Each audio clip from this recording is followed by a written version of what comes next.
Peter, pumpkin eater, had a wife and he couldn't keep her. He put her in a pumpkin shell, and there he kept her very well.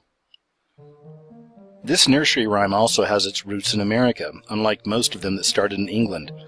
It was a different time back then for women, and for views on divorce, which is why this rhyme served to warn young girls about infidelity. Peter's wife was supposedly a harlot, and Peter's remedy for the situation was to kill her and hide her body in a giant pumpkin shell.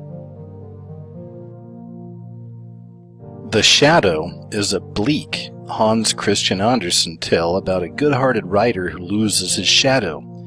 Years later it turns up on his doorstep, having seen the world and decided being good-hearted is for sissies. In the months that follow, the two live together, the writer being good and becoming poorer and unhealthier, and the shadow being a real jerk and becoming richer and fatter. Finally, the shadow offers the writer a trip to a health resort, all expenses paid, so long as the writer agrees to switch places and become his own shadow. At the resort, they meet a princess. The shadow woos her and hatches a plot to take the writer's place permanently. Wow, you may be thinking, how would the writer get out of this one? By being executed. When he realizes the shadow's plan, the writer tries to stop him, only to be arrested while the shadow marries the princess. He disappears, and as an afterthought, we're later told that he was executed.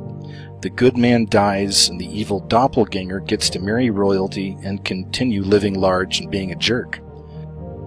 Goosey, goosey, gander, whither dost thou wander? Upstairs and downstairs, and in my lady's chamber. There I met an old man who wouldn't say his prayers. I took him by the leg and threw him down the stairs. While Mother Goose seems like a kind, grandmotherly sort, the gander in this rhyme appears to be a real jerk. This 16th century rhyme has been used for decades as a reminder to children to always say their prayers. Lucy Locket lost her pocket, and Kitty Fisher found it. Not a penny was there in it, only a ribbon around it. Both Lucy and Kitty were real people, back in the 18th century. Lucy Locket was a barmaid and a sometime prostitute. When one of her wealthy lovers lost all of his money, she dropped him like a hot potato, only to learn afterwards that her rival, Kitty Fisher, had taken up with him despite his poverty. Humpty Dumpty sat on a wall. Humpty Dumpty had a great fall. All the king's horses and all the king's men couldn't put Humpty together again. In children's books, Humpty Dumpty is portrayed as a large egg, usually dressed like a little boy.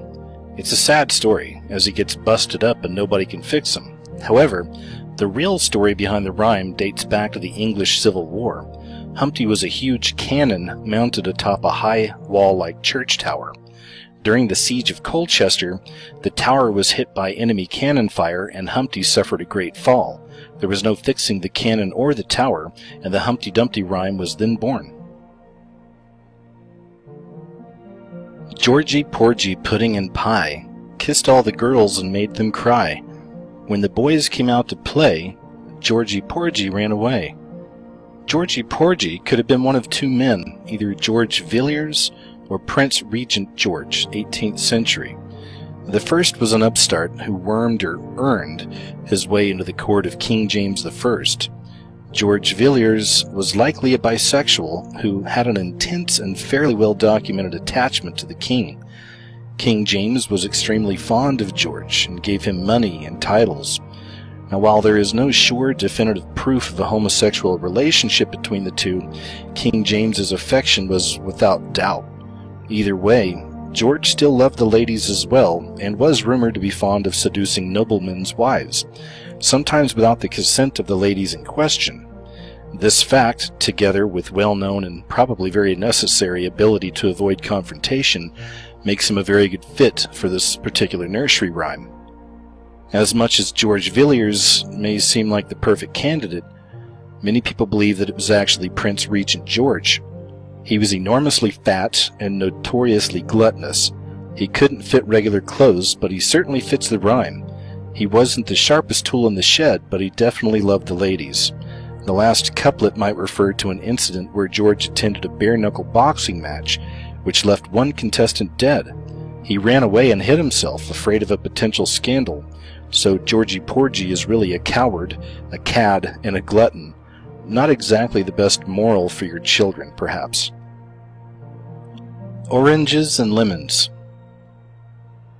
Oranges and lemons, say the bells of St. Clemens. You owe me 5 farthings, say the bells of St. Martin's. When will you pay me, say the bells of Old Bailey. When I grow rich, say the bells of Shoreditch. When will that be, say the bells of Stepney. I don't know, says the great bell of Bow. Here comes a candle to light you to bed, and here comes a chopper to chop off your head. Chip chop, the last one is dead. The second part of this nursery rhyme is a clue to the purpose of the first part. The poor fellow ends up dead. The bells belong to famous churches in London, so it's possible that these were the churches a condemned man would pass on his way to his execution. St. Clement's, the first church, is likely that in Eastcheap. The Eastcheap docks saw the unloading of cargo from the Mediterranean, often including oranges and lemons, but not only fruit was unloaded at Eastcheap.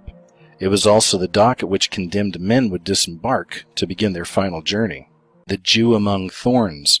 Now in this old Nazi favorite, a servant is given a magic fiddle that can make anyone dance, so she uses it to force a passing Jew into dancing among thorns until his skin is literally flayed off of him.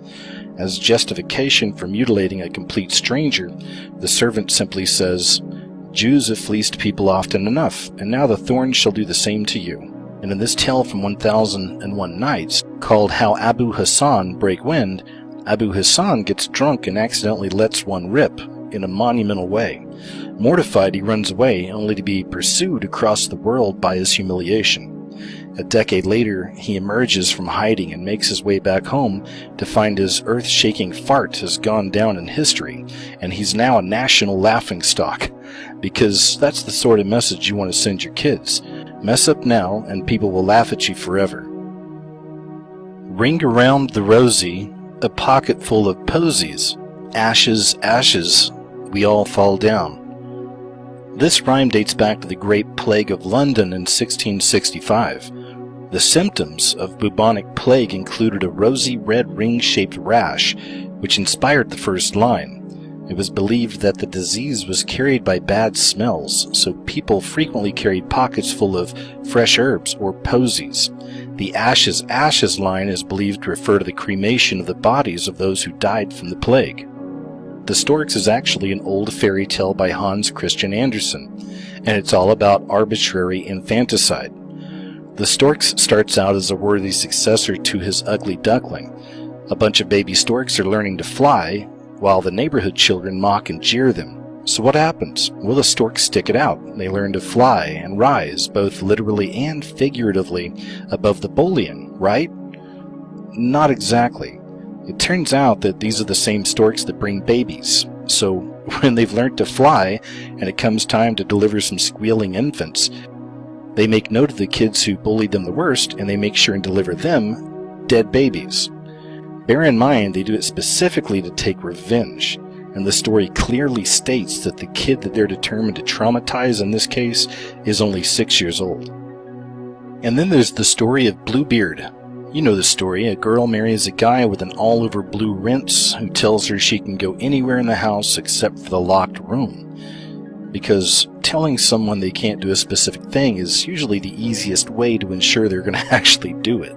So of course in the story she unlocks the door and finds the remains of his previous wives. Bluebeard then tries to add her to his Leatherface collection and only fails when her brothers arrive just in the nick of time. So what's sinister about Bluebeard is that the message is identical to the mantra of abusive husbands everywhere. Do as you're told and you won't get hurt. The one point in the story where the girl shows initiative, she nearly pays for it with her life. Molly Whoopie is an old Scottish folktale that teaches you to repay your hosts with mass murder. Abandoned by their parents, Molly and her sisters seek refuge in a house. The woman who lives there agrees to feed them as long as they eat up and get out before the giant she's married to returns. So because it takes more than a flesh-eating monster to actually scare Molly away, she mucks around and is actually still there when the hungry giant comes a-knockin'. So guess what Molly does while the wife begs her husband to spare their guests? She robs the place and tricks the giant into murdering his children, and then finally into murdering his own wife. That's the same wife who was just pleading for Molly's life, you see. So the moral of this story, always repay kindness with genocide. Hans Christian Andersen is at it again with his tale Big Claus and Little Claus. In this tale of warring farmers, Hans Christian Andersen really outdid himself.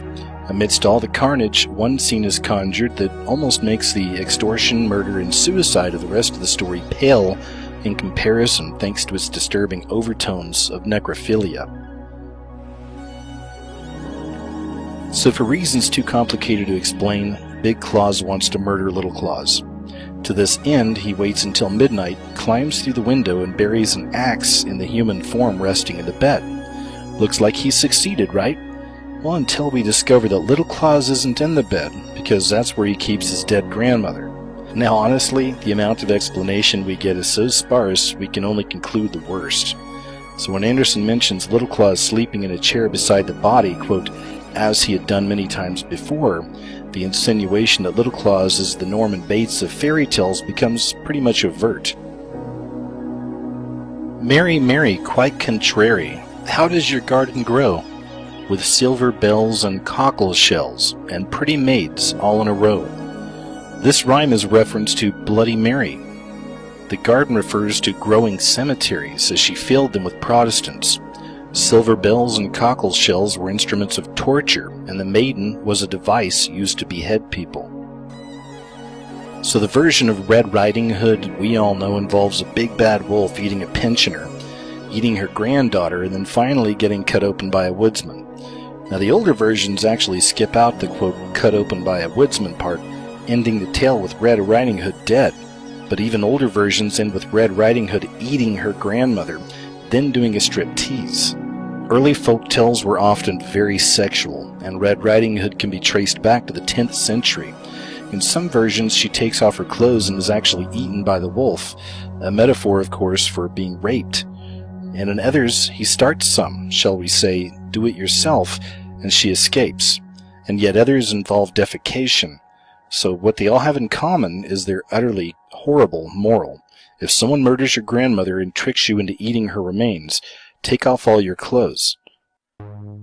So the original edition of Grimm's fairy tales carried two different versions of this story. This story is called How the Children Played Butcher. Both start with some children watching a pig being slaughtered and deciding to play at being butcher. Both then involve a scene where a child slits another child's throat as part of the game. One version subsequently takes the death wish route by having the mother of the slaughtered child murder his killer, accidentally kill another child, and then commit suicide. All the while, the other has the killer child arrested. Both versions are super violent, and both versions were banned in Germany. So it's true occupying forces were so sure of the tale's contribution to atrocities that they made it illegal, along with nearly all of Grimm's works. In his respected study on German nationalism, Louis Snyder argued that the tale's morals were often nationalistic, authoritarian, and violently racist. The Nazis themselves used them as propaganda. Ba Ba Black Sheep from 1731. Though most scholars agree that Ba Ba Black Sheep is about the Great Custom. It was a tax on wool that was introduced in 1275. Its use of the color black and the word master led some to wonder whether or not there was a racial message at its center. Its political correctness was called into question yet again in the latter part of the 20th century, with some schools actually banning it from being repeated in classrooms, and others simply switching out the word black for something deemed less offensive. The new alternative is Ba Ba Rainbow Sheep. London Bridge is falling down. Would you ever associate child sacrifice with London Bridge is falling down? Probably not. But it's an idea associated with London Bridge is falling down that's been debated for decades. Now, there's no archaeological evidence to support it, but the theory goes that in order to keep London Bridge upright, its builders believed that it must be built on a foundation of human sacrifice, and that those same humans, mostly children, would help to watch over the bridge and maintain its sturdiness.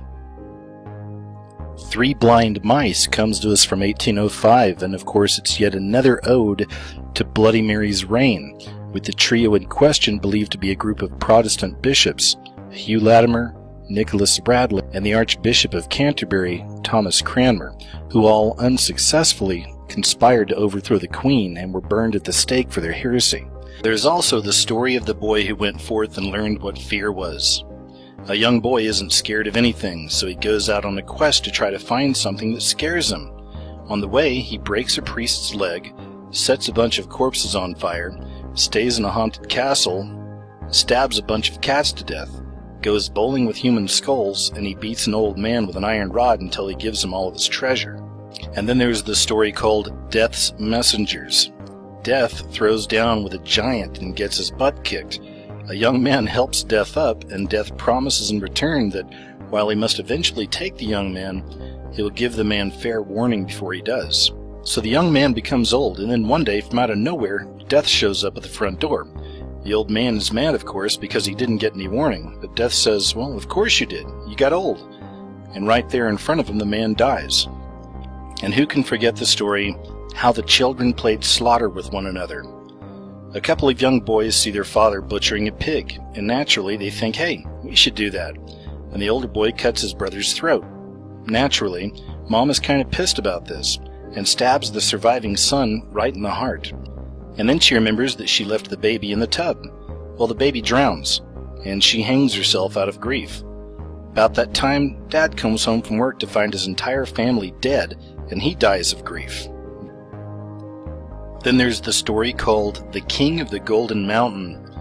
And in this story, a young man travels across the ocean, gets beat up, finds a princess, marries her, becomes the King of Gold Mountain, then he gets ditched by the princess, finds a magic sword that'll cut off everybody's head except for his own, and then he begins to cut off everybody's head except for his own. And then he lives happily ever after.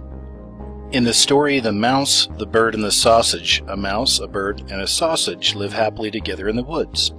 The bird fetches wood from the forest, the mouse gets water from the well, and sausage does all the cooking.